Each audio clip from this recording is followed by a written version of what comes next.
lovelies, it's time to dish with D. Thank you for clicking this video and making yourself a priority.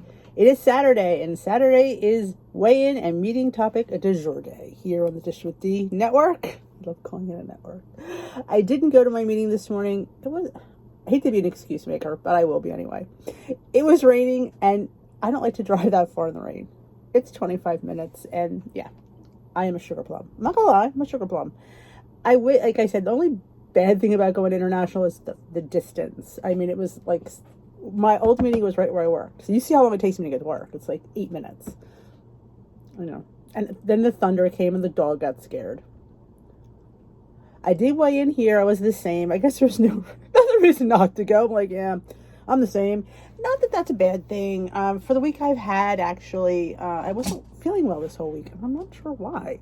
Well, I'm lying. I do know why. It was I was taking this probiotic and I was taking it incorrectly. And it kind of caused me some stomach upset. But it's finally through. It took several days and I just felt like crap, literally.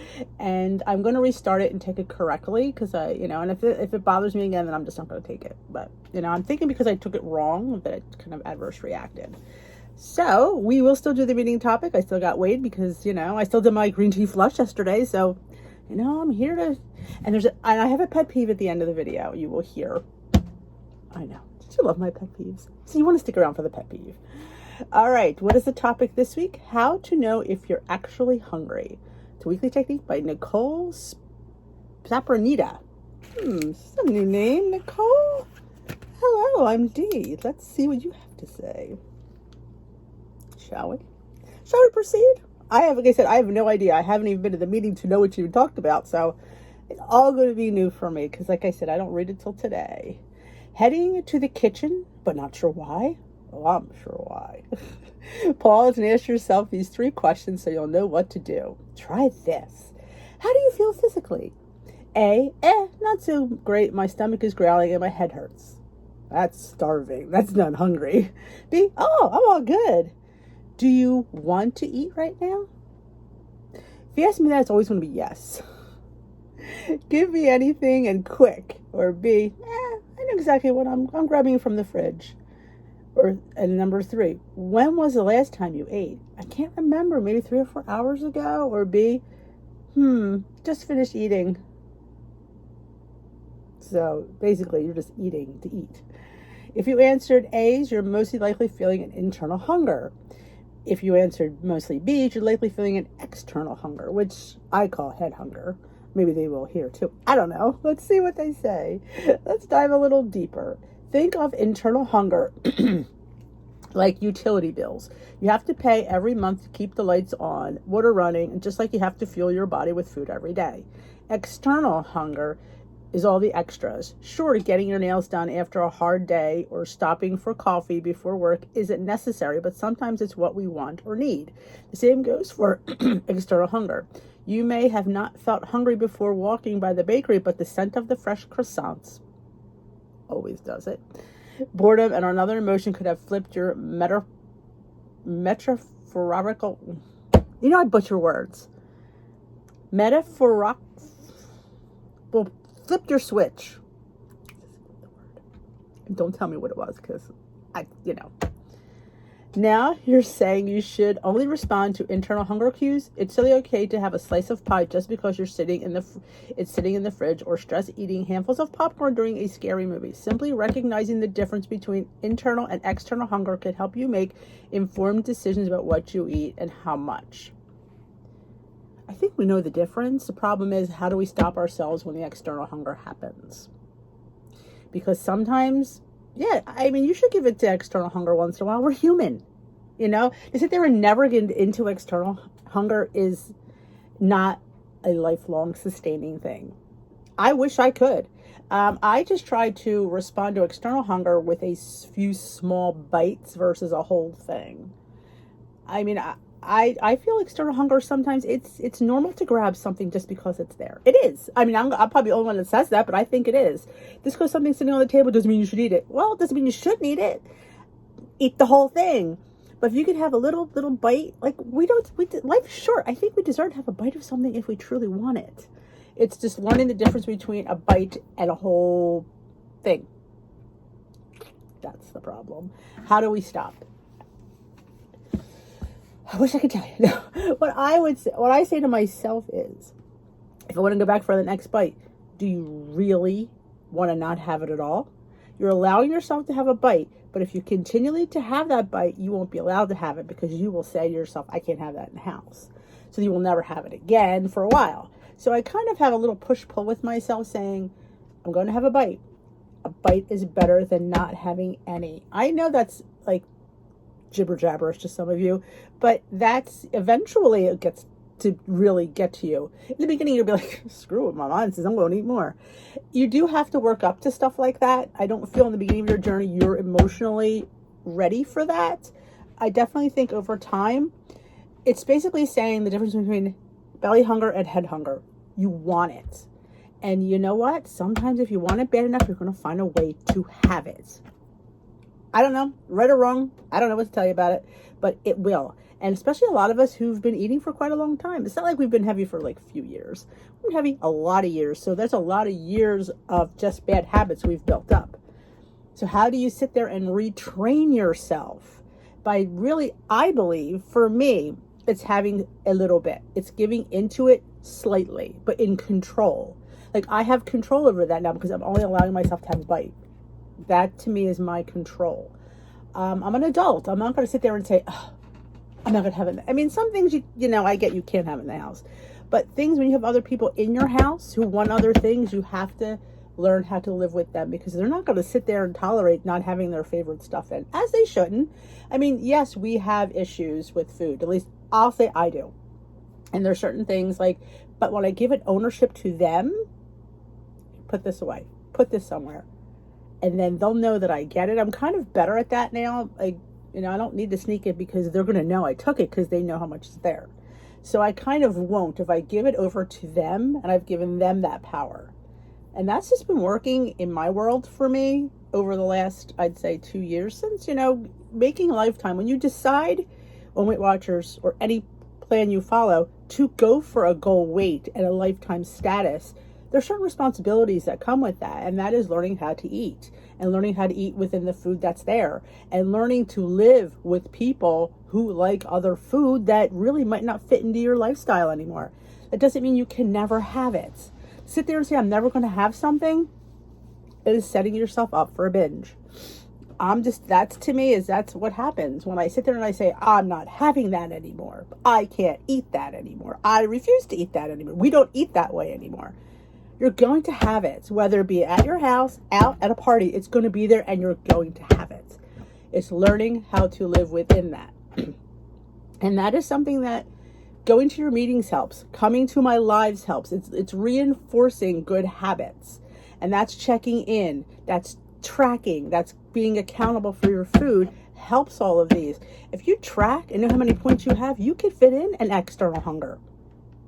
If you're not tracking, you don't know what you've eaten. You don't know how many points you have left or calories or whatever. If you're not accountable for your food, you don't know what you have to eat externally. And we should. It's life. We're not I don't want to be rigid enough that I'm just going to be like, this is all I'm eating today. No, I leave points, calories, whatever you want to call them, on the board for things like this because they happen. And I think when you accept that and prepare for that, you're much better with the fight. That's just my opinion on that. And it's hard to deny external hunger because it's up here. And we all know that this whole journey is in our head.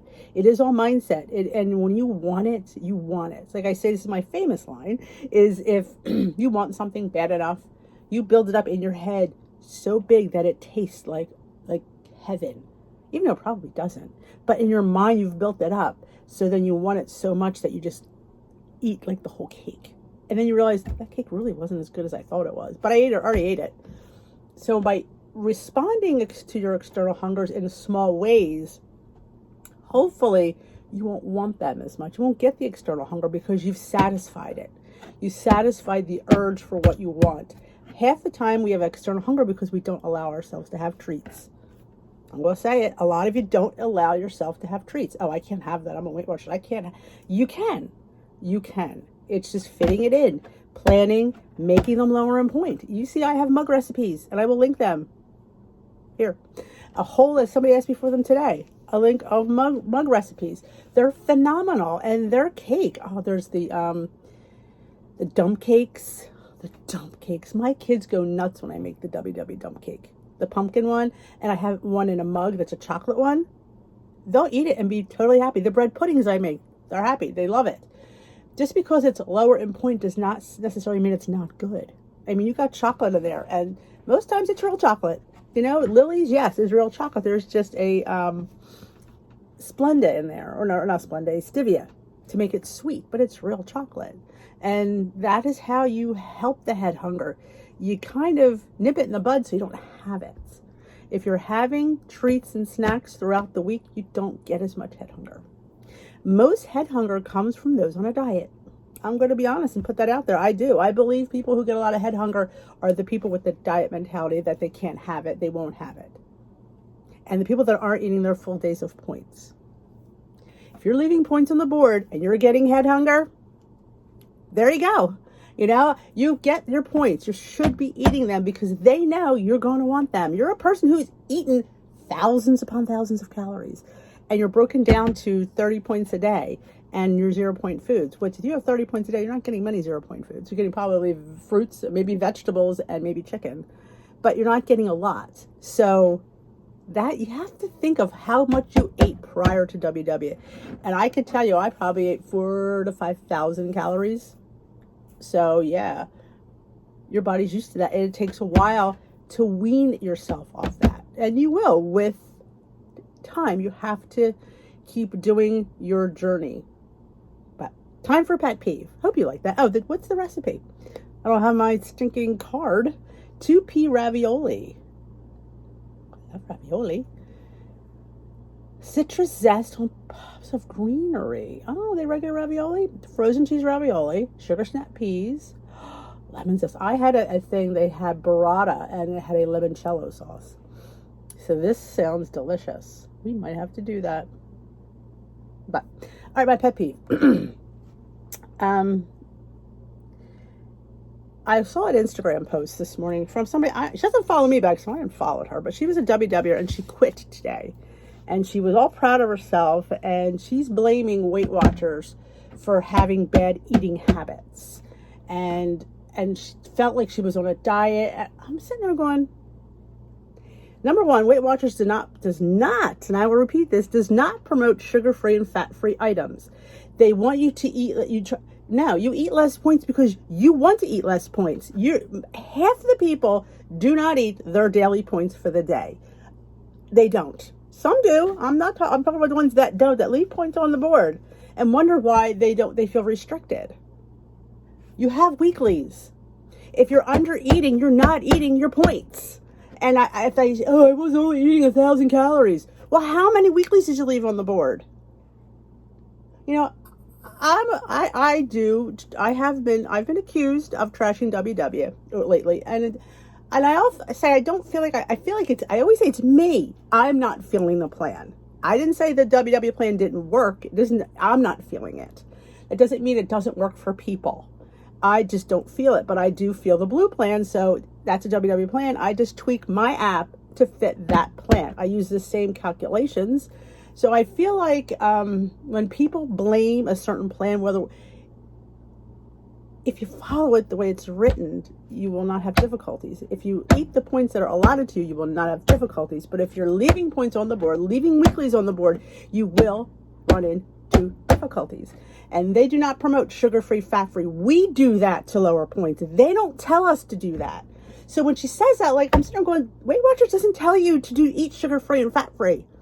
We want to eat less points. Ding dong. There you go. So good luck to her because she's messed up. Yeah, you're messed up because, again, everybody wants to lose weight overnight. Everybody wants to, I'll just cut my points. Why? Are you living the rest of your life with those points? You're not. I'm telling you here, you're not going to be able to sustain that. Trust me, you won't. So if you do the allotted points that you're given, you have 0-point foods. If you're eating under calories, I would suggest you say, I'm eating all my points. 0-point foods have calories.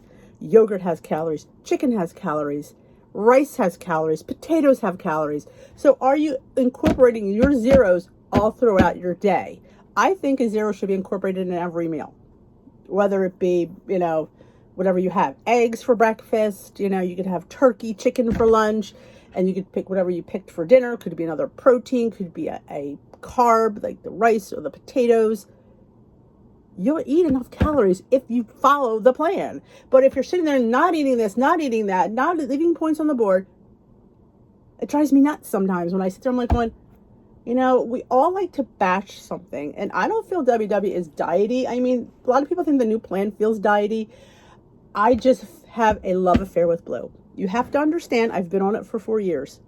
That's a long time to be on one plan, because usually when they do the 2-year switch, the plan is totally different. Well, this one, Blue, Green, and Purple, wasn't different from Freestyle, the Blue plan. So to me, it's just, I've made goal, I've lost weight. That is my sweet spot. So that is why I have my issues with the personal points plan, because I just had a good rapport with the other plan.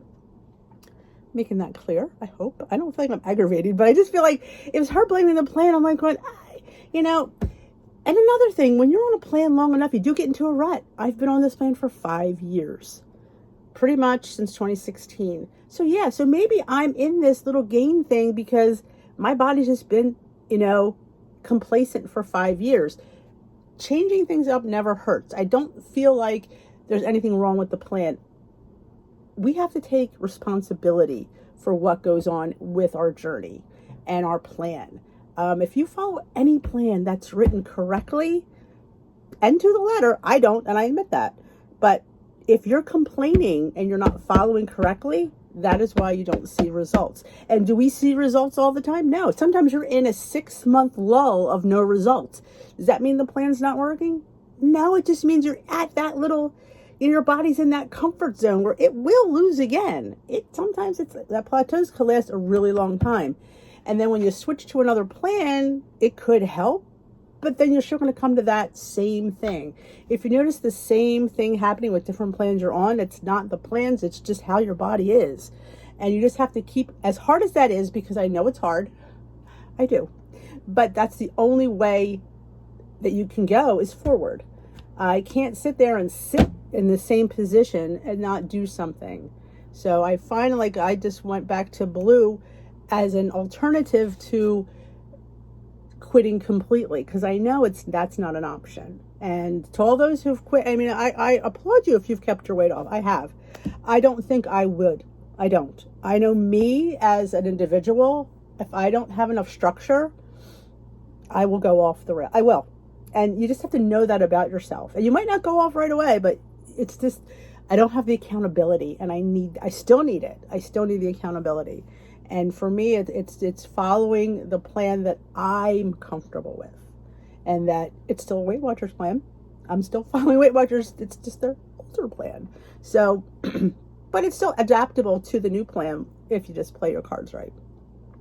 But when she blamed them, I thought to myself, that's just not taking responsibility for the fact that you're just in flux. Like, it's your fault.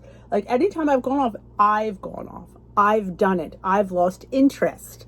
And it happens. You can lose interest with a plan. You're just, for some reason, you're just not feeling it. And I get that. And every time I've left, I've gained. Thinking, I got this. I don't. But you do. You get complacent. What do you do in complacency? I say reach out for help. Change up the food you're eating. I know a lot of us, I'm guilty of it. I eat the same foods. I like the same foods, but sometimes changing it up might help. Like this week, I made hash waffles. I haven't made hash waffles. Oh my gosh, I can't remember the last time I made hash waffles. It has to be months.